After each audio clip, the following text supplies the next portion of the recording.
Muito bem, pegue a sua Bíblia, abra nos Salmos de número 139, né? O Giovanni está aqui hoje à noite. Olha lá, o Lu deu risada, né? O Giovanni, na quinta-feira, gente. Quem assistiu o culto de quinta? Ficou caçoando da gente, né? Amém. Ainda bem que a gente não é vingativo, mas a gente desconta. Nós não somos vingativos, mas desconto. Né? Um culto muito bom na quinta-feira, um culto bem descontraído. Né? O Giovanni pregou uma excelente palavra aqui, cheia da unção de Deus. Né? Tá certo que falou aí dos pulinhos do Lu, né? Pulinho do Lu, ele sai do chão um tantinho assim só. Mas é um pulo. Saiu do chão já é um pulo, né? Graças a Deus, né? Lu, tem aqueles que nem pula, né? Mas tá bom. Muito bem. O tema dessa ministração é onde Deus está. E essa semana o meu cunhado ele perguntou assim: Du, você prega na igreja, né, e como você faz para poder assim, né, ter um tema para pregar na igreja? Né?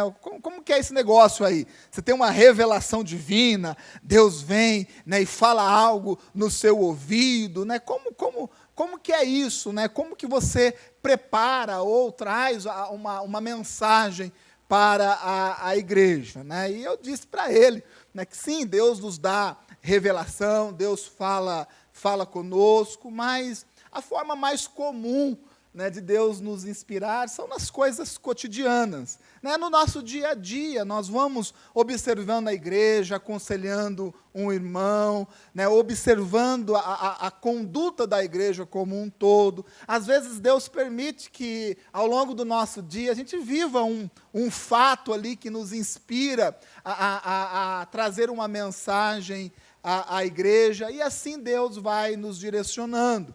E o tema dessa mensagem, onde Deus está, foi inspirado aí por Deus. Deus colocou no meu coração esse tema, por causa do culto de mulheres que nós tivemos no mês de outubro.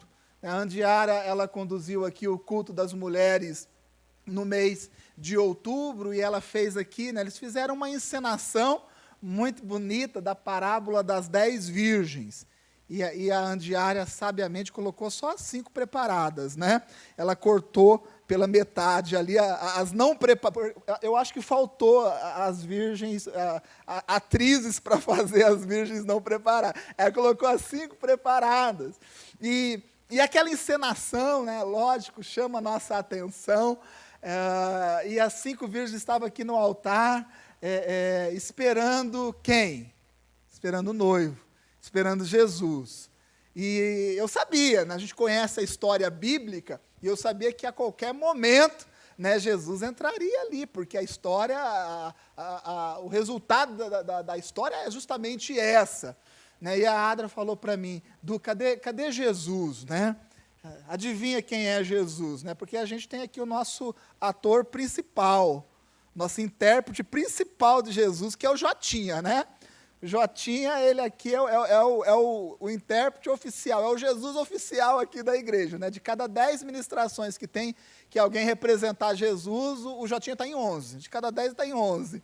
Né? E era interessante, porque antigamente era o André, era o filho do pastor Vilela. Né? Toda ministração que tinha alguém para interpretar Jesus, era o André que interpretava. Né? Depois ele passou o cajado para o Chino interpretou algumas vezes, tem até uma foto muito bonita lá em casa, do China, de Jesus aqui e tal, né? E agora sim, o Jotinha assumiu, né, aí a representação, e aí eu olhava para a Adra falava assim: Jesus vai entrar. Eu fiquei procurando Jesus, né?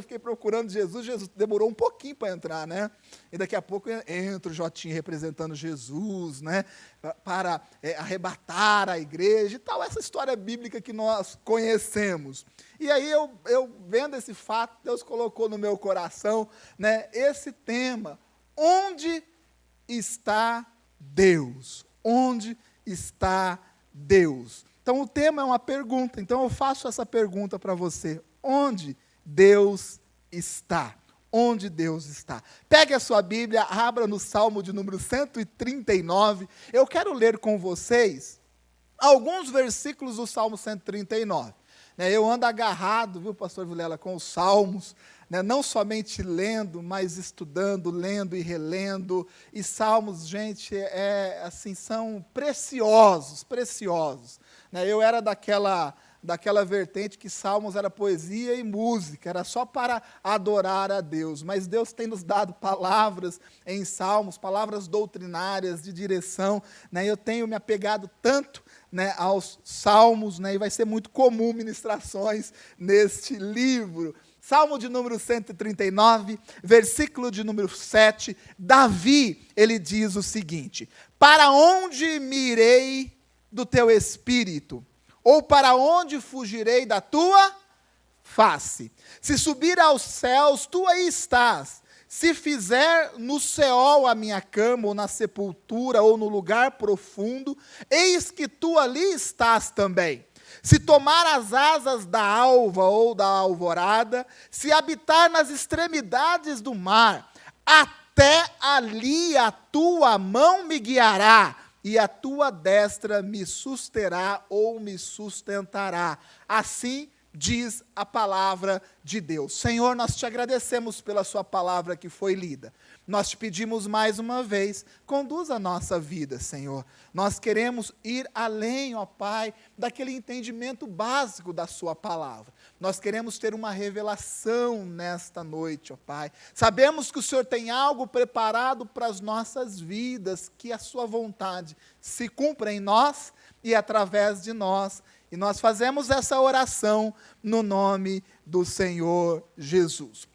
Onde está Deus? Essa é uma pergunta muito fácil de se responder. Talvez seja uma das respostas mais fáceis de se ter. Se você pegar uma criança e perguntar assim para ela: onde está Deus? Ela vai te responder. Ela vai, na maioria das vezes, né, apontar, né, o dedinho para os céus. Ela vai dizer assim: olha, né, Deus está lá, né, Deus está nos céus. Não é uma pergunta difícil de se responder. E as crianças, ao responder essa pergunta, elas acertam. Elas acertam, porque realmente Deus está nos céus. Salmo de número 47, versículo de número 8, a palavra de Deus diz que Deus está nos céus, e diz mais do que isso, diz que Deus está nos céus e assentado no seu trono. Assim diz a palavra de Deus. Então, uma resposta assertiva, verdadeira e correta é essa: Deus, ele está no céus, afirmado pela própria palavra de Deus. Porém, Deus, ele não está apenas nos céus, porque Deus também está aqui nessa terra. Aí começa já a bagunçar um pouquinho a nossa cabeça, né? Como Deus pode estar nos céus e Deus está aqui nessa terra?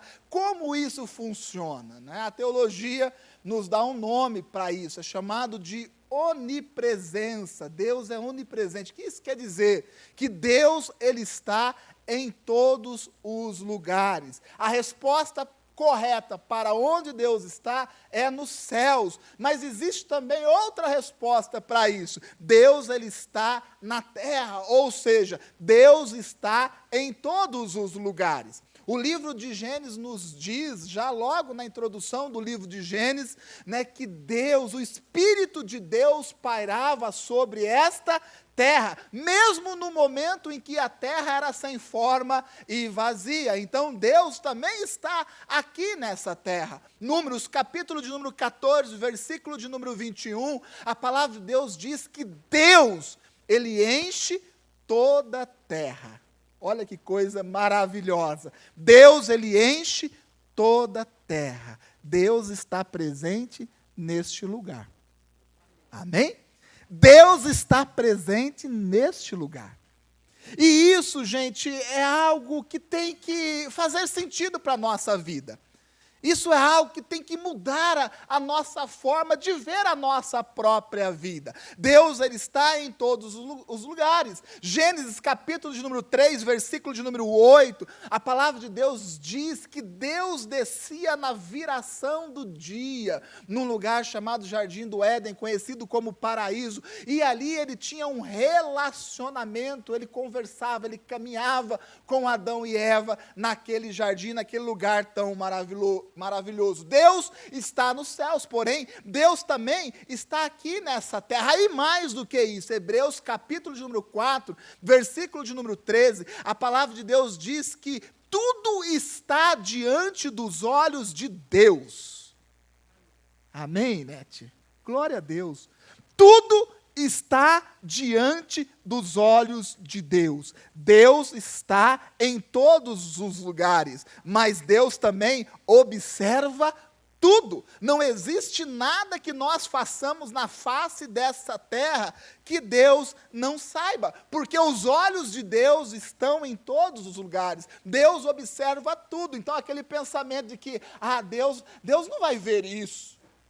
Deus não se importa com isso, Deus não tem conhecimento disso. Não é verdade. Deus está nos céus, porém Deus também está nessa terra, e os seus olhos observam tudo. Então, todo cristão, ele tem que ter essa resposta. Todo cristão tem essa resposta. Eu sei que você tem na ponta da língua a resposta para onde Deus está. E isso é normal e natural, e isso está dentro de nós. Aliás, Deus, Ele está conosco. Amém? Quando um cristão responde assim, onde Deus está? Deus está comigo. Isso está correto. Sabe por quê? Porque Deus está contigo. Você crê nisso? Amém? Eu vou perguntar de novo. E eu espero uma convicção na sua resposta. Porque se você não tem convicção de que Deus está contigo, você não pode ter convicção de ir para um lugar tão bom que a Adra falou aqui. Vou perguntar, você tem convicção de que Deus está contigo? Amém. Glória a Deus, Deus está contigo. E você, enfrentando algum tipo de luta, nos momentos de luta, nos momentos de adversidade, quem já teve essa experiência? Ao enfrentar algo bem complicado, bem complexo na sua vida, algo que nos preocupa, algo que nos tira a paz, você teve, assim, aquele sentimento profundo que gera uma paz que excede a nossa racionalidade, aquele sentimento, aquela sensação, aquela percepção de que Deus estava contigo naquele momento. Quem já teve uma experiência assim? Levante a mão. Glória a Deus. Todos nós precisamos ter uma experiência como essa. Diante das lutas, diante das dificuldades, ter dentro de nós a convicção de que Deus está nos céus, Deus está também nessa terra, e Deus está conosco. Deus está contigo. Mas Deus também está ao seu lado. E aí a gente vai complicando mais as coisas, né? Esse negócio de Deus estar ao seu lado, gente, eu tive uma experiência muito interessante. Eu já contei aqui, mas como eu sou discípulo do pastor Vilela, eu conto de novo. Né? E a gente vai contando, a gente vai repetindo. É muito raro eu ficar doente. Às vezes eu fico assim 1 ano sem tomar remédio. Às vezes 2 anos sem tomar remédio. É muito difícil eu ficar doente. Não é algo muito, muito comum, não. Mas alguns anos atrás eu fiquei doente. E eu fiquei assim, bem doente. A minha vesícula, ela estava cheia de pedras, e não só isso, né, as pedras na vesícula, elas se soltaram, elas saíram da vesícula e desceram para o canal do fígado, e obstruiu o canal do fígado. Então eu fiquei assim ruim, fiquei muito ruim, e aí eu fui para o médico. Quando eu cheguei no médico, né, o médico fez todos os exames, fez aqueles ultrassom da vida e tudo mais, e ele perguntou assim para mim, como você está aguentando de dor? Porque o caso era um caso complicado. Ele falou, olha, você vai ter que passar por 2 cirurgias. E imaginou o meu nível de apavoramento. Para quem não toma nem um Doril, 2 cirurgias, eu falei, é mesmo? 2 cirurgias. Né? Então ele marcou a primeira cirurgia, e assim, eu nunca tinha tido a experiência de estar numa situação como essa. Eu nunca tinha feito nada. O médico era muito raro eu ir, e daqui a pouco eu estava internado, né, esperando uma cirurgia. E eu confesso para você que eu estava apavorado. Apavorado, para resumir, estava com muito medo de morrer. Medo de morrer. E eu ficava pensando assim, né, se eu morrer, a Adra vai chorar tanto. Se eu morrer, a Adra nunca mais vai se recuperar. Deus, eu não posso morrer, não. Eu não posso morrer, não. A Adra vai chorar tanto que vai ficar desidratada. Não pode isso, não. Ela não vai se recuperar mais. Deus, eu não posso morrer, não. Na verdade, está com medo mesmo, achando alguma coisa para se apoiar. Apavorado. E a cirurgia, não era uma cirurgia muito complicada e muito complexa. Né? Mas eu estava ali e eu estava num quarto que tinha 2 pessoas. E tinha um senhor de idade na maca do lado. Ele até me chamou a atenção, aquele senhor, porque ele já era um senhor assim, de 70 para 80 anos de idade, né? E ele tinha muitas tatuagens no corpo. É difícil você encontrar, né, uma pessoa assim, mais de idade dessa forma. Me chamou a atenção, mas chegou a esposa dele ali e tal, ele já tinha feito a cirurgia, já estava indo embora, e eu ali, né, quietinho no meu canto, concentrado, para ver se Deus olhava para mim, né? Olha para mim, Deus. Coitadinha da Adria, olha para mim. E a mulher olhou para mim e falou assim, eu posso orar por você? Eu não falei que era crente, nada disso, eu estava ali quietinho, morrendo de medo, apavorado. E ela falou assim, eu vou orar, eu estou aqui, eu quero orar por você. E eu falei, ora por mim, ora por mim. E ela foi ali, colocou a mão na minha cabeça, olha que eu não deixo... Se as pessoas colocaram a mão na cabeça, não, ela foi colocar a mão na minha cabeça, fez uma oração, gente, uma oração tão poderosa, uma oração cheia de fé, e ela foi embora. Quando ela saiu do quarto lá com o marido dela, gente, eu falo para vocês, eu tive um sentimento muito forte de que Jesus estava comigo ali. Deus está conosco, mas naquele momento eu tive uma convicção tão forte que Jesus estava do meu lado. Do meu lado. E aí, eu me enchi de coragem. Porque quando nós temos a convicção de que Jesus está do nosso lado, nós ficamos corajosos. E eu fiquei ali preparado, o enfermeiro chegou e falou, você precisa ir? Eu falei, eis-me aqui, estou pronto, pode passar a faca que eu vou sair do outro lado. Porque essa sensação, essa experiência, Deus, Ele está conosco, mas Jesus também está do nosso lado. A palavra de Deus diz que onde tem 2 ou mais reunidos no nome de quem? No nome de Jesus, Jesus ali está. Você consegue compreender que Jesus está do seu lado nessa noite? Jesus está aí do seu lado.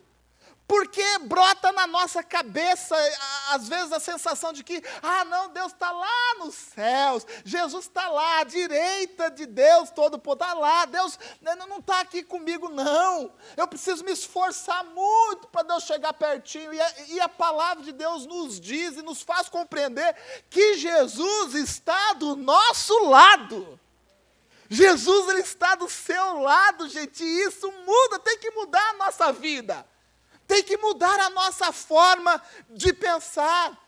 Tem que tirar e arrancar de nós esse desespero que só nos faz fazermos mais besteiras a cada dia. O sentimento, a sensação e a convicção de que Jesus está do nosso lado tem que gerar em nós uma coragem sobrenatural para enfrentarmos as dificuldades da vida. Deus está conosco. Mas Deus também está do nosso lado. E eu digo mais, Deus está acima de nós também. Está acima de nós. Porque eu quero dizer para você, Deus também nos corrige.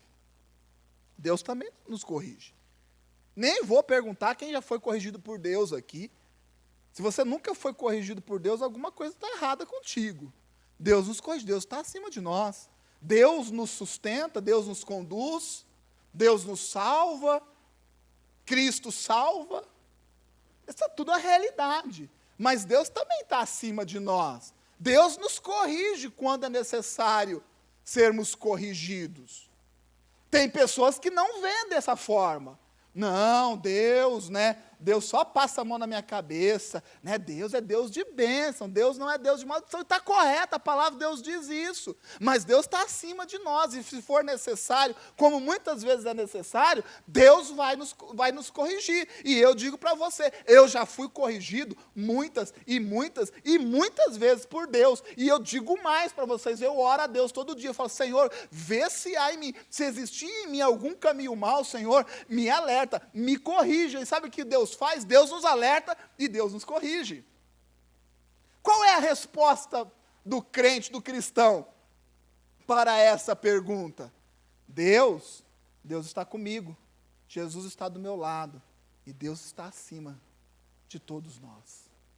É uma resposta muito completa. Porém, talvez você esteja ouvindo essa palavra e diga assim, olha, eu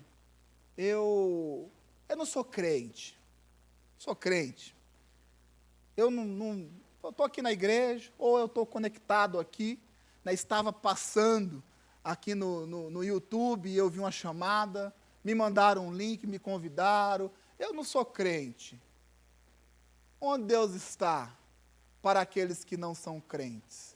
Eu vou dizer para você, se você ainda não é um cristão, se você ainda não confessou o Senhor Jesus Cristo com a sua boca, com o seu coração, creu na obra da cruz, eu quero dar essa resposta para você. Deus, Ele está na sua frente.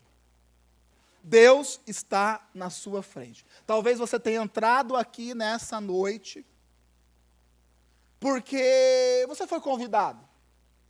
Talvez você tenha vindo aqui nessa noite, ou esteja conectado, porque você não tinha algo, talvez muito sério para se fazer, falar, deixa eu ir na igreja, deixa eu me conectar aqui, deixa eu ouvir um pouquinho disso aqui. Mas para Deus não existe acaso, Deus tem propósito. E eu quero dizer para você, que está vivendo essa situação, que Deus, Ele está bem na sua frente. Mais do que isso, Deus te convida. Deus, Ele nos atrai. Deus nos atrai. Você se lembra do dia da sua conversão? Do dia da sua conversão? Eu me lembro do dia da minha conversão. Era um acampamento, a pessoa estava pregando, uma senhora estava pregando, e falava do amor de Jesus, falava da graça, da misericórdia de Deus para com as nossas vidas, e ali foi feito um apelo. Foi feito um apelo. Eu estava na terceira fileira daquele acampamento, e, gente, eu me senti atraído lá para frente. Atraído lá para frente. Eu estava ali, eu ouvi a palavra e foi feita aquela pergunta, quem quer aceitar ao Senhor Jesus Cristo como Senhor e Salvador da sua vida? Gente, parece que aquele altar, sabe, Deus me atraía para aquele lugar. Deus me conduzia para aquele lugar. Sabe quando você até tenta resistir, que você vai, não vai, mas você é levado, sabe por quê? Porque Deus produz isso em nossa vida. Talvez você esteja vindo aqui nessa igreja, gosta muito da igreja, gosta muito das pregações, né? Gosta muito do pastor Vilela, gosta muito dos pastores da igreja, gosta muito do seu líder de célula, e você está vindo aqui para essa igreja, mas você ainda não se converteu. Eu quero dizer para você que você vai se converter no nome de Jesus. Sabe por quê? Porque Deus está te atraindo não só por uma nova sociedade, mas Deus está te atraindo para um reino de amor e de vida. E isso é irresistível. Ah, mas eu não tenho certeza ainda se eu quero ser crente. Não se preocupe com isso. Continua indo na célula. Continua vindo aqui na igreja. Você vai ver que vai chegar um momento que o imã de Deus aqui neste altar, ele vai se puxar para cá e vai fazer uma transformação completa na sua vida, porque esse é o convite de Deus para cada um de nós. Deus, Ele nos oferece o seu amor, a sua graça e a sua misericórdia. E onde está isso? Está em Deus. E onde está em Deus? Para você que ainda não acredita, Deus está na sua frente neste momento, te convidando para que você tenha uma mudança e uma mudança total de vida.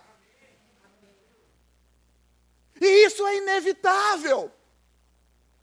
Às vezes chega algum líder de célula e fala assim, minha célula está difícil, aquela pessoa está difícil e tudo mais e tal. Eu falei, está difícil mesmo. Está indo na célula, tá, então glórias a Deus. Fique firme com ela na célula. Sabe por quê? Porque vai chegar um momento que ela vai deixar de resistir a Deus e ela vai se entregar. E aí a sua vida vai ser transformada. Qual é a nossa função? A nossa função é sempre compartilhar deste amor, desta graça e dessa misericórdia. Onde Deus está? Deus está conosco, Jesus está do nosso lado, Deus está acima de nós, Deus está à nossa frente, te convidando para aqueles que ainda não são crentes. Nós sabemos a resposta, mas somente saber onde Deus está não é o suficiente. Não é o suficiente. Saber onde Deus está é muito importante. É o passo inicial. Mas mais do que saber onde Deus está, é ter a confiança e a fé de que Ele pode mudar a nossa vida. E eu vejo que essa é a grande dificuldade. Nós não temos a dificuldade de respondermos onde Deus está. Mas será que nós realmente cremos que Deus, Ele pode mudar a nossa vida? Eu vou ser um pouco mais específico. Diante do sofrimento extremo,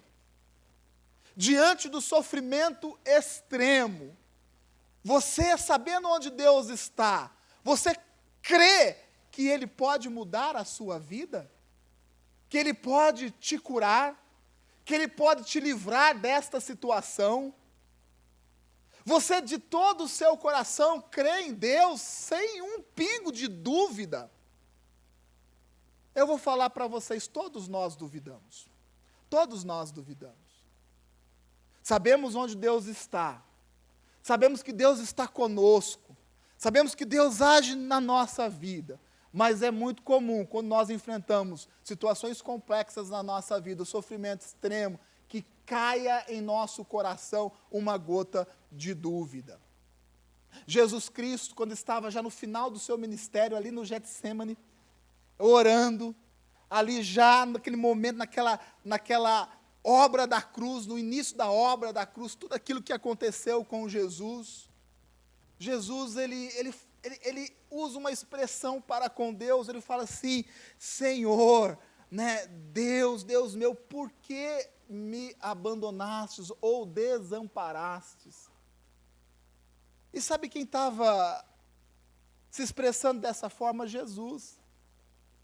E quando nós lemos isso, é normal que brote dentro do nosso coração, se Jesus teve essa dúvida, quem dirá eu?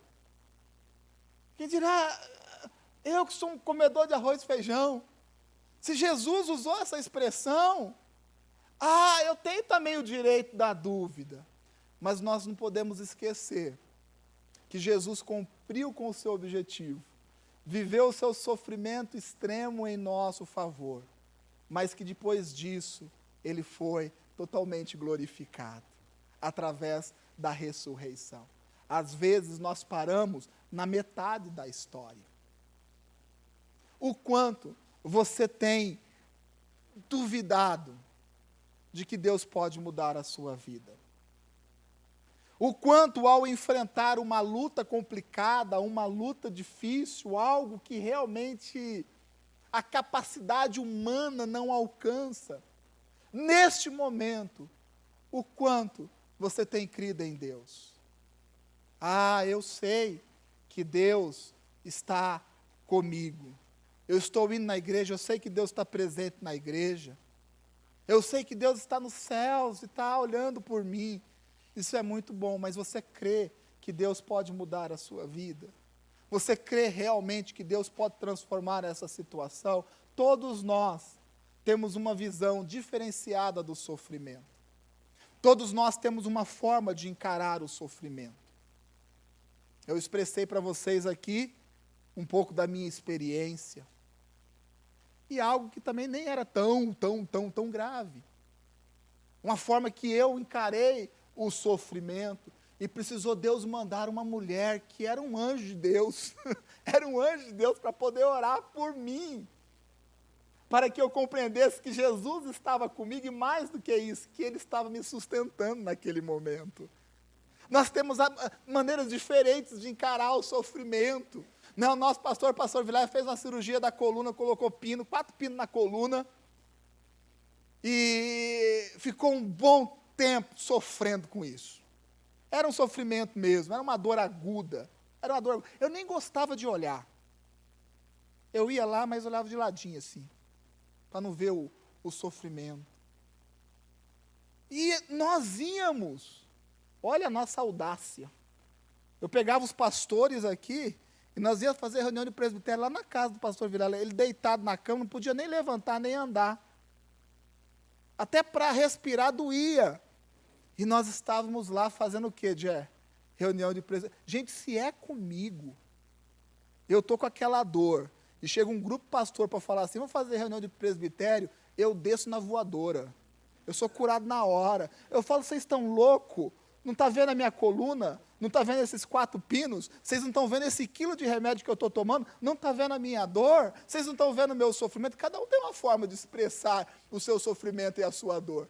E estava lá o pastor dolorido, com uma dor aguda, às vezes a nível de nem suportar direito, de quase desmaiar. E nós estávamos lá fazendo a nossa reunião de presbitério, né, discutindo as coisas da igreja, né, tomando direção a respeito de irmão que dá trabalho. Ninguém fala amém agora, né? Ninguém dá trabalho aqui nessa igreja, gente. É tudo tranquilo. Que ser pastor dessa igreja aqui, Nete, ó, é deitar em Campos Verdes, tranquilo. E a gente discutindo lá, e às vezes tratando de assunto, cada um tem um jeito de encarar o sofrimento. Por isso eu usei a expressão sofrimento extremo. Diante do sofrimento extremo, o quanto que nós confiamos que Deus está conosco, mais do que isso, o quanto nós temos de fé e de confiança que Deus nos sustenta neste momento, o quanto nós temos de fé e confiança que Deus vai permitir que a gente saia dessa situação com uma experiência e mais fortes do que no momento em que nós entramos. O quanto você crê nisso? Eu gosto muito de um texto do apóstolo Paulo, Romanos capítulo de número 8, um texto muito, muito interessante, um texto que eu gosto demais, diz a respeito da confiança que nós temos que ter em Deus. Romanos capítulo de número 8, versículo de número 37, diz assim a palavra de Deus. Olha o que o apóstolo Paulo diz. Ele diz assim, mas em todas estas coisas, ele começa com uma lista de situações. Perigo, espada, tribulação, angústia, perseguição, fome, nudez, tudo isso o apóstolo Paulo, ele passou. Situações complicadas, e eu digo mais, o sofrimento extremo. Se existe uma pessoa na face dessa terra, né, que também enfrentou um sofrimento extremo, foi o apóstolo Paulo, por causa do evangelho. Ele está dizendo assim, mesmo eu enfrentando tudo isso, a tribulação, a angústia, a perseguição, fome, nudez, perigo ou a espada, ele diz assim, mas em todas estas coisas, nós somos mais do que vencedores. Eu declaro sobre a sua vida, mesmo diante desse sofrimento extremo que talvez você esteja vivendo, eu declaro que você é mais do que vencedor. Sabe por quê? Porque Deus está com você, Deus está conosco, e é nele que nós confiamos, amém? Mas em todas estas coisas somos mais do que vencedores, porque aquele que nos amou, porque estou bem certo de que nem a morte, nem a vida, nem os anjos, nem os principados, nem as potestades, nem o presente, nem o porvir, nem a altura, nem a profundidade, nem alguma outra criatura nos poderá separar do amor de Deus que está em Cristo Jesus, nosso Senhor. Qual é a dificuldade que você está enfrentando? Está catalogada aqui ou não? Mas eu creio que aqui tem dificuldades muito grandes. Dificuldades que o próprio Paulo, na sua experiência com o Evangelho, ele enfrentou. E ele está dizendo, isso não me separa do amor de Deus. Sabe por quê? Porque eu sei que Deus está comigo. E mais do que isso, eu sei que Deus me sustenta. Deus te sustenta no meio da sua dificuldade. Deus te sustenta no meio da sua crise. Deus te sustenta no meio da sua angústia. Deus te sustenta no meio da sua dor física. Na dor da alma. na dor do espírito, Deus, Ele nos sustenta. Sabe por quê? Porque Deus está conosco e Ele é poderoso para poder fazer infinitamente mais na nossa vida. E é nisso que eu creio. Deixa, quem sabe um dia. Eu vou vivendo, eu vou empurrando. Dia após dia, a gente vai levando a vida, né? Não é essa a postura do cristão. Eu sei onde Deus está. Deus está aqui dentro. E Deus muda a minha vida todos os dias. Sempre que eu tenho esta convicção, sempre no momento em que eu deposito a minha fé em Deus, a minha cabeça é mudada. E quando a nossa mente é renovada pelo Evangelho, tudo muda na nossa vida, tudo é transformado na nossa vida. Quer uma resposta para isso? Leia Romanos, capítulo de número 8, e você vai entender o que o apóstolo Paulo nos ensina. Eu quero ler uma frase com vocês, eu quero que vocês prestem atenção nessa frase. A frase é o seguinte: às vezes Deus permite o que odeia, para realizar o que ama. Às vezes Deus permite o que odeia, para realizar o que ama. É uma frase estranha, eu vou explicar. Deus, Ele não se alegra na nossa dificuldade. Pessoas têm a concepção de Deus de acordo com a história do Chico Bento, dos quadrinhos, da Turma da Mônica. Às vezes o nosso nível de compreensão de Deus é esse nível, um nível muito infantil, de que Deus está lá nos céus, preparando rainhos, né? Ele vai tacando rainhos. Tchá. Ui, ui, ui. Tchá. E aí Deus dá risada. E taca rainho. Tchá. Ui, ui, ui, ui. Né? E Deus dá risada. Tem esse pensamento. Deus não se alegra na nossa dor. Não se alegra. Deus odeia isso. Deus é amor. Deus não se alegra na nossa dificuldade. Deus não alegra no sofrimento. Deus não tem alegria nisso. Deus não é aquele sádico que fica, tem que sofrer, você tem que sofrer, você tem que sofrer. Não. Mas, às vezes, Deus permite esse tipo de coisa, que esse tipo de coisa aconteça na nossa vida, para que se realize em nós aquilo que Ele ama. Quer um exemplo disso? Jó. Jó é um livro muito interessante. É um livro interessante em todos os sentidos, desde a história do livro em si, daquilo que o livro conta, porque o livro está inserido, é tudo muito interessante em relação à história de Jó. Jó era um homem reto, íntegro. A Bíblia diz irrepreensível na sua conduta. O Jó, ele orava pelos seus filhos, e a oração dele para com os seus filhos, sabe qual era? Deus, eu estou orando pelos pecados que os meus filhos possivelmente podem cometer. Olha isso. Às vezes nós não oramos nem pelos pecados dos nossos filhos, que a gente sabe que está acontecendo. E ele colocava diante de Deus um homem muito bacana, um homem reto, um homem de Deus, E Satanás, vendo aquilo, fala para Deus, ele só é desse jeito porque ele tem tudo. Ele só é desse jeito porque ele tem tudo, você dá tudo para ele. Porque a partir do momento em que ele não tiver nada disso, você vai ver o que realmente ele é. E Deus diz, tira tudo, só não tira a vida. E Satanás tira tudo, ele perde o dinheiro, perde os filhos, perde tudo. Perde a consideração da esposa, perde a consideração dos seus amigos. E Jó enfrenta uma situação que eu acredito que ninguém aqui, sem sombra de dúvidas, enfrentou na sua vida. Se uma pessoa que enfrentou um sofrimento extremo, está aí o Jó, enfrentou.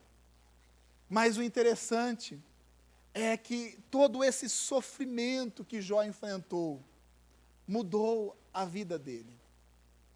todo esse sofrimento, toda essa angústia, toda essa dor física que ele sentiu, isso mudou a vida dele. Jó, capítulo de número 42, versículo de número 5, está contida nesse versículo uma das expressões mais lindas da palavra de Deus. Uma das expressões mais lindas da palavra de Deus, e veio da boca de Jó. E a expressão é: Senhor, eu, Senhor, eu te conhecia. Sabe por quê? Porque eu ouvia falar. Eu estou parafraseando o versículo, eu sei que vocês estão olhando aí. Mas leia esse capítulo, leia o livro inteiro de Jó. E Jó está dizendo assim: olha, eu ouvia falar, e eu experimentava. Jó está dizendo assim: olha, eu fazia tudo aquilo que eu era instruído a fazer. Eu te conhecia, me falava, e eu sabia disso tudo.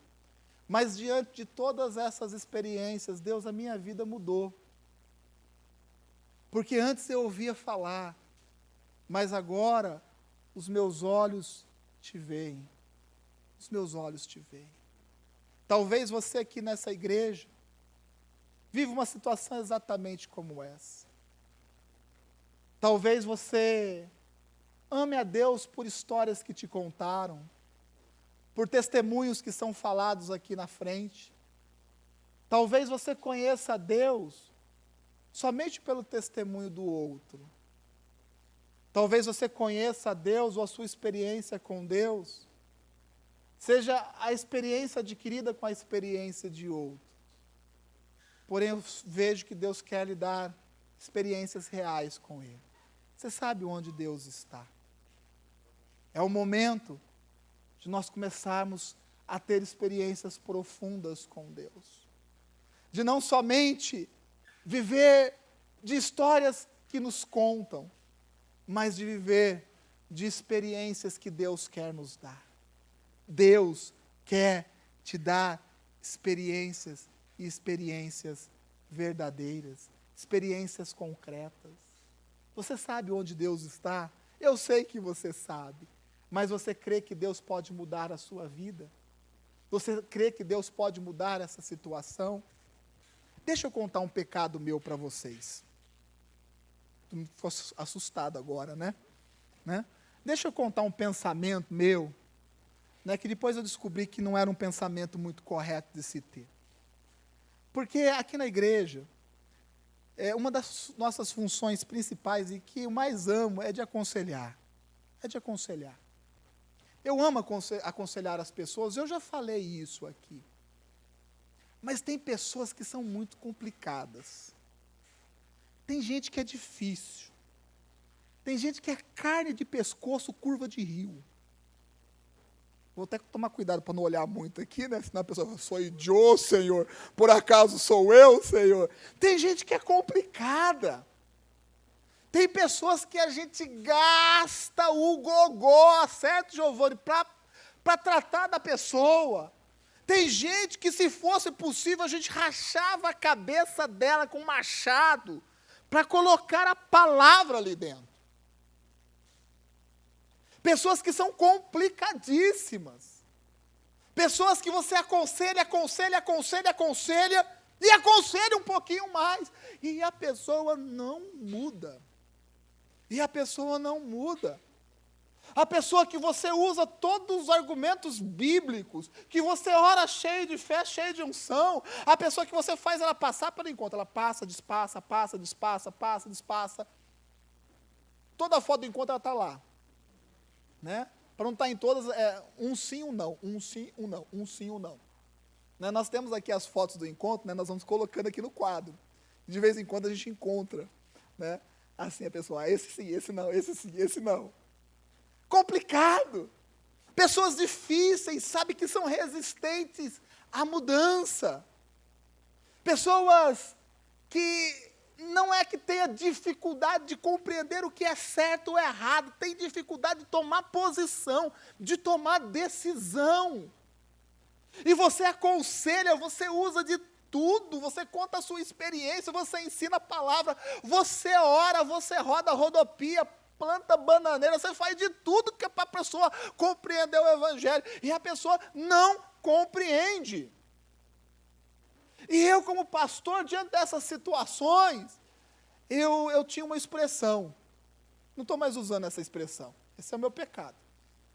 Eu usava a expressão assim, gente, essa pessoa é assim mesmo, é o jeitão da madeira. O Lu, cadê o Lu? O Lu ficava bravo comigo em relação a isso. Porque eu falava, é o jeitão da madeira. Madeira é algo interessante, né? Tem madeira aqui na igreja, todo lugar tem madeira. Madeira é algo interessante, gente. Por quê? Porque a madeira você pode fazer qualquer coisa com ela. Está ali a madeira, perto do chino ali. Olha aquela tábua ali. Ela tem o quê? Ela tem os riscos, está vendo? Os sulcos ali na madeira. Tem essas marcas pretas aí que são os nós da madeira. É a madeira. Essa madeira, ela já foi lixada. Mas ela continua daquele jeito lá. Você enxerga isso. Ela já foi invernizada. Mas está lá, ó. Né? Você enxerga lá o nó, os riscos da madeira. Você pode passar uma tinta.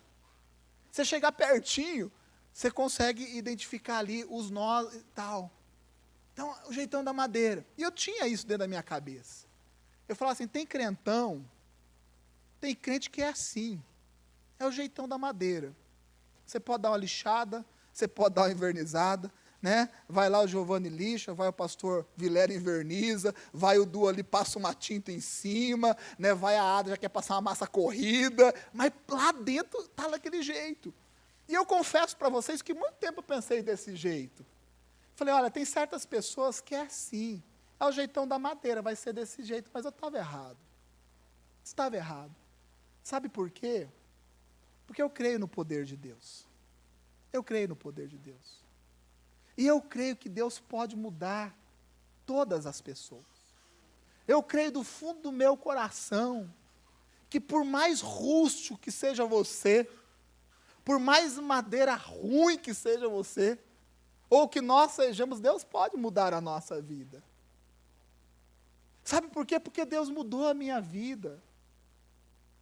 E eu garanto para vocês que existia muito nó na minha vida. Coisas que eu imaginava que Deus não poderia mudar, e Deus mudou na minha vida. Se Deus mudou a minha vida, por que Ele não pode mudar a sua vida? Se Deus mudou a vida de um pastor, por que Deus não pode mudar a vida de uma ovelha? Por mais insistente que ela seja nos seus erros e nas suas falhas. Hoje, eu já penso de uma forma diferente. Eu creio que Deus muda o jeitão da madeira. Deus muda o jeitão da madeira. Se você compreender que Deus está contigo e que Deus é poderoso o suficiente para mudar a sua vida, você vai ver toda a sua história sendo transformada por Deus. Sabe por quê? Porque não existe nada que Deus não possa fazer na nossa vida. Não existe nada que Deus não possa fazer na sua vida. Talvez você pense assim, eu já vivo isso há tempo demais. Olha, desde quando eu me conheço por gente, eu enfrento essa luta, vai ser assim até o final da vida. Mentira! Pode ser diferente. Se você souber onde Deus está, e mais do que isso, crê que Ele pode mudar a sua vida. Du, eu sempre enfrentei problema financeiro, eu sempre fui um quebrado duro, sempre tive que pegar dinheiro emprestado de todo mundo, nunca deu certo a minha vida financeira, e nunca vai dar. Mentira, pode dar certo. Se você crê que Deus pode mudar a sua vida, Deus pode mudar. O meu casamento não vai, não tem jeito. Sabe, olha, nós não combinamos, é muito diferente, pensamento muito diferente. Olha, eu errei, isso não vai ter jeito. Tem, se você pensa assim, você está enganado. Deus muda, porque tem famílias aqui nessa igreja que estavam arrebentadas, desistidas. E quando compreendeu que Deus estava com ela e creu no poder, teve fé, teve a sua vida transformada, e você também pode ter a sua vida transformada. Nós podemos ter a nossa vida transformada. É um momento de nós renovarmos a nossa mente, o nosso coração e a nossa vida, não somente saber onde Deus está, porque uma criança aponta o dedo para o céu e fala, Deus está lá, não é isso, não é o suficiente, mas crer que Ele pode mudar a nossa vida. Deus pode mudar a sua vida, a forma que você é conhecido, a forma que as pessoas te veem, que a sua família te vê, que a sua esposa te vê. Deus pode mudar. Sabe por quê? Porque Deus está conosco. E isso muda tudo na nossa vida. E eu quero encerrar essa mensagem lendo com vocês o versículo de número 18 do Salmo de número 34. Versículo de número 18. Do Salmo de número 34, porque eu quero que você, nesse momento, compreenda qual é o caminho que você tem que tomar, para que você não somente saiba onde Deus está, mas que você saiba que Ele pode e vai transformar a sua vida. Este versículo da palavra diz o seguinte: perto está o Senhor, perto está o Senhor, perto está o Senhor dos que têm o coração quebrantado, e salva os de espírito abatido. E eu sempre faço um exercício, que é um exercício muito comum para você entender um texto. Né? Você lê o texto na ordem, e depois você lê na ordem ao contrário. A Bíblia, a palavra de Deus nos diz que Deus está perto daqueles que têm o coração quebrantado, e salva os de espírito abatido. Você está abatido? Você está cansado? Você está desistido? Diante das lutas que você tem enfrentado, como você tem se comportado? Talvez você diga assim, está difícil demais para mim. Você está angustiado? Qual é o nível da sua tristeza? Quando você coloca a sua cabeça na sua cama, quais são os sentimentos que brotam na sua alma? Você está abatido? Deus pode te salvar. E aí nós vamos voltando o versículo. Precisamos que para isso o nosso coração seja um coração quebrantado. Porque quando nós temos um coração quebrantado, Deus está perto de nós. Quer muito mais do que saber onde Deus está. Você quer ver Deus fazer grandes coisas na sua vida? Tenha um coração quebrantado. Tenha um coração humilde. Tenha um coração amolecido. Pessoas não têm as experiências que deveriam ter com Deus. Continuam mergulhadas nas suas angústias e nas suas tristezas. Sabe por quê? Porque falta o coração quebrantado. Falta o coração quebrantado. Falta deixarmos as nossas razões e o nosso entendimento de lado. Isso não é fácil. Nós vamos carregando a nossa história, compondo a nossa história. Nós vamos carregando as nossas experiências e isso, lógico, pesa na nossa vida. Precisamos deixar tudo isso de lado. Precisamos deixar as nossas verdades de lado, as nossas convicções de lado. Porque quando nós fazemos isso, nós estamos nos entregando a Deus. Tem muitas pessoas que chegam na igreja porque estão doentes no seu corpo físico. Muitas pessoas se convertem por causa disso. Deus permite coisas que odeiam, às vezes para produzir na nossa vida coisas que Ele ama. E isso é uma realidade de muitos. De muitos. O coração quebrantado é o coração aberto para Deus. A Bíblia nos diz em Apocalipse que Jesus ele está à porta e bate. Se nós abrirmos a porta do nosso coração, Ele vai entrar na nossa casa e vai ceiar conosco. Essa é a porta do coração, é a nossa vida. Não basta você saber onde Deus está. Não basta você vir à igreja todos os domingos. Isso é fundamental, é ponto de início. Eu sei onde Deus está. Eu vou no acampamento que eu sei onde Deus está. Mas você acredita profundamente que Ele pode mudar a sua vida? Você acredita que aquela situação que você carrega, às vezes pecado, que você carrega por muito tempo, e que talvez você não consiga se ver livre daquilo, aquilo está tão em você. Você acredita que Deus pode mudar a sua vida? Você acredita que Deus pode mudar a sua família? Porque você sabe onde Deus está. Precisamos crer no seu poder e saber que Ele quer mudar a nossa vida. Para isso, é o coração quebrantado. É o coração compungido. Eu gosto dessa palavra, compungido. Se você for procurar a tradução para essa palavra, é o coração esfaqueado. E eu gosto mais da tradução. O crente precisa ter um coração esfaqueado, rasgado para Deus. Gente com o coração empedrado. Gente cheio de si mesmo. O coração compungido é o coração esfaqueado. O coração quebrantado. Deus está perto daqueles que têm um coração quebrantado, que bate no peito e sabe da sua situação, admite as suas falhas e os seus erros, mas crê acima de tudo que Deus pode mudar. Eu declaro profeticamente sobre a sua vida nessa noite, Deus pode te mudar. Deus pode mudar. Deus mudou a minha vida.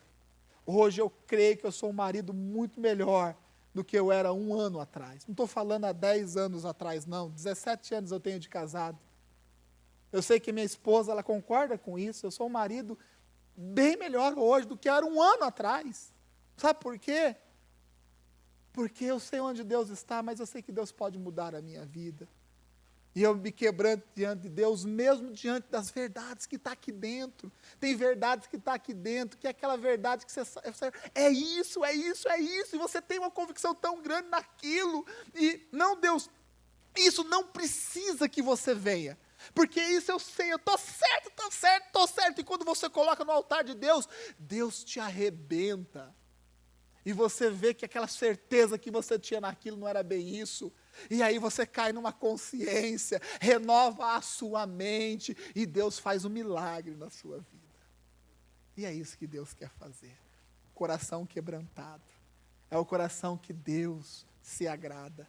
Uma pessoa que tem esse coração, é uma pessoa que tem sempre Deus muito próximo, muito perto dela. Que Deus te abençoe. Feche os seus olhos. Eu quero orar por você, eu quero chamar o nosso grupo aqui.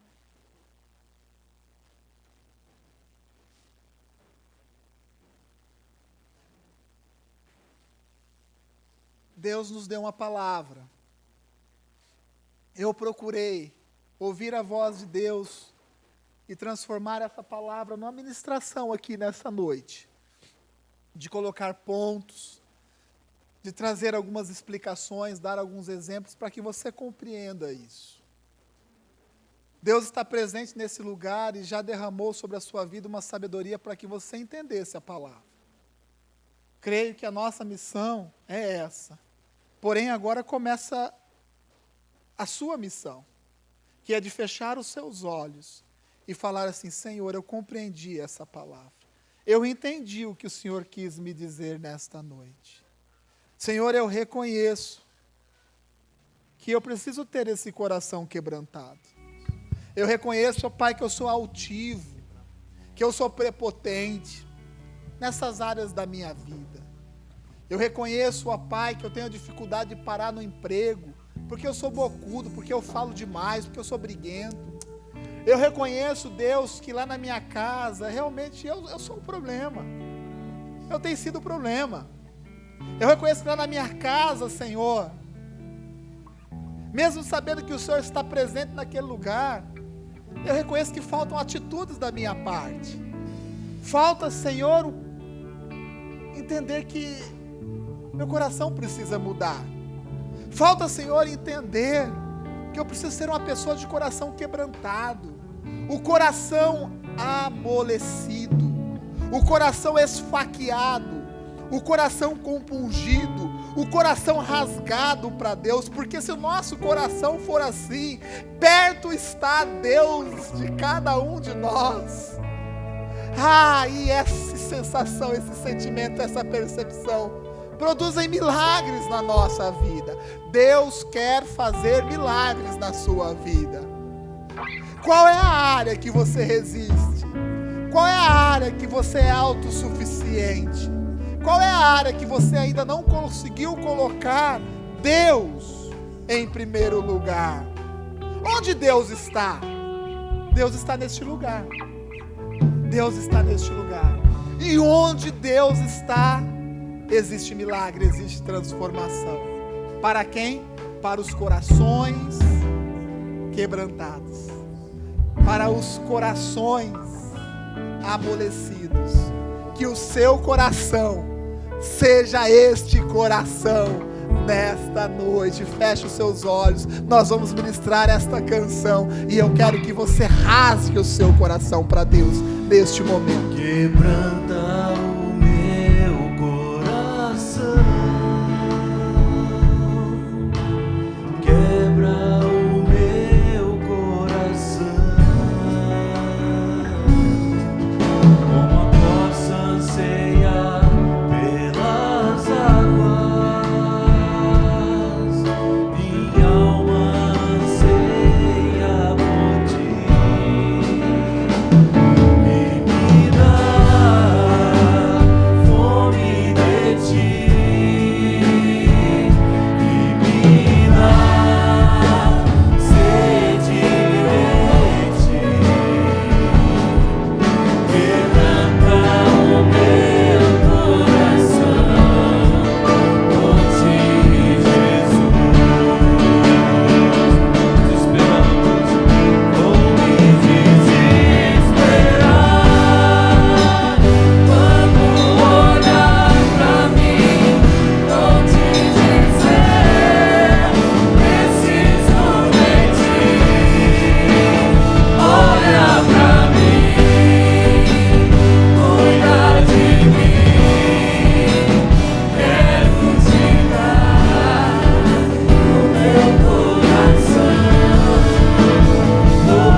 Neste momento, continue com seus olhos fechados, estenda suas mãos. Eu quero orar por você nessa noite. Eu sei que você já orou a Deus, que você já rasgou o seu coração.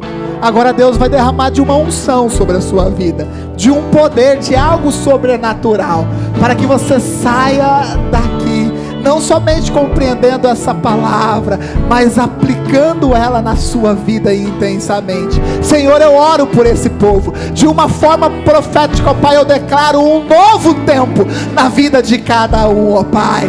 Pai, quebranta o nosso coração.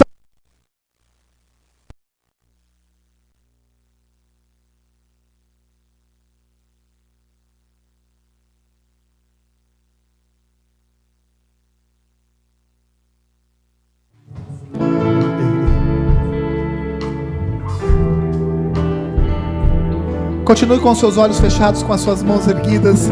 Senhor, eu oro por esse povo. Eu os abençoo no nome do Senhor Jesus. Profeticamente eu declaro um novo tempo. Eu declaro um novo tempo sobre a sua casa, sobre a sua família. Você sabe que Deus está presente neste lugar. Você sabe que Deus está à sua frente, ao seu lado. Deus habita dentro de você. Você sabe que Deus está aqui. Porém, Ele quer te dar uma nova experiência nessa noite.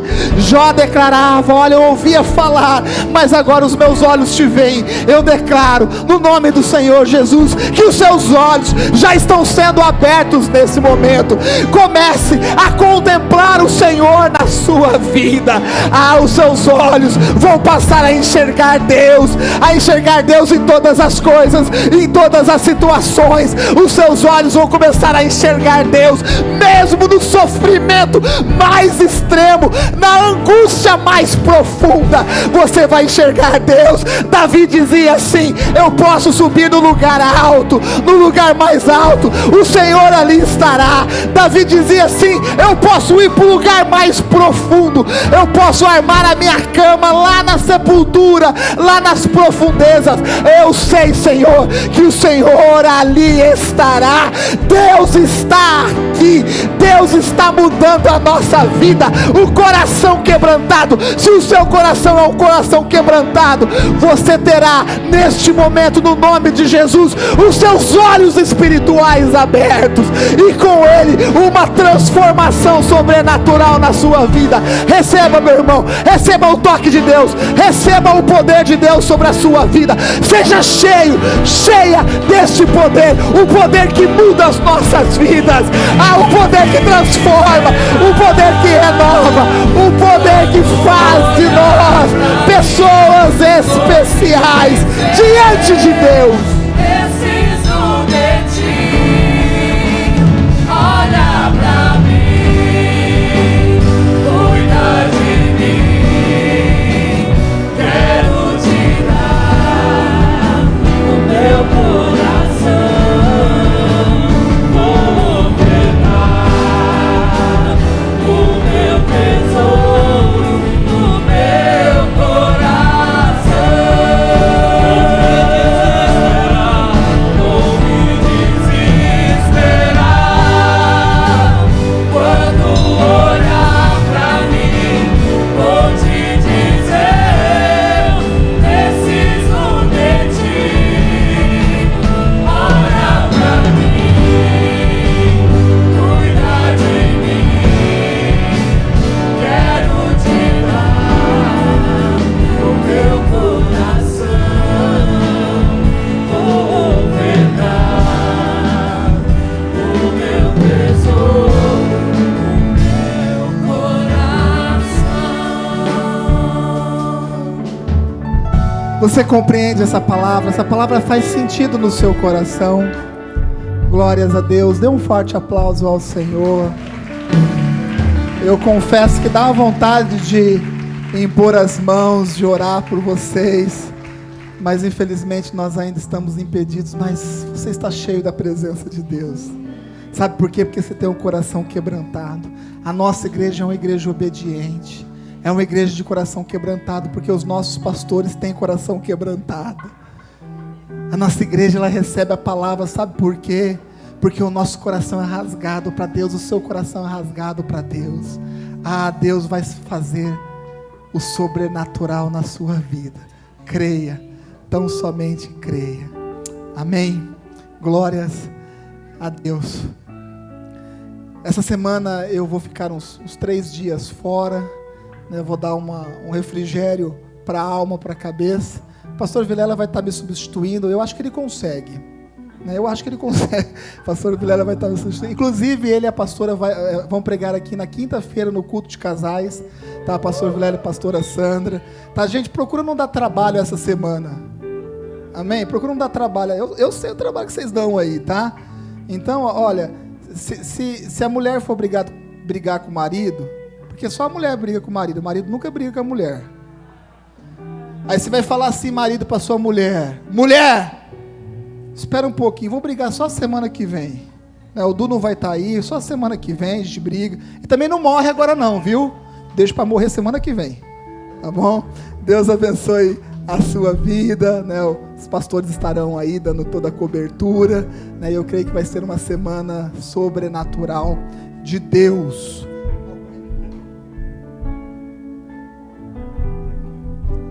Amém.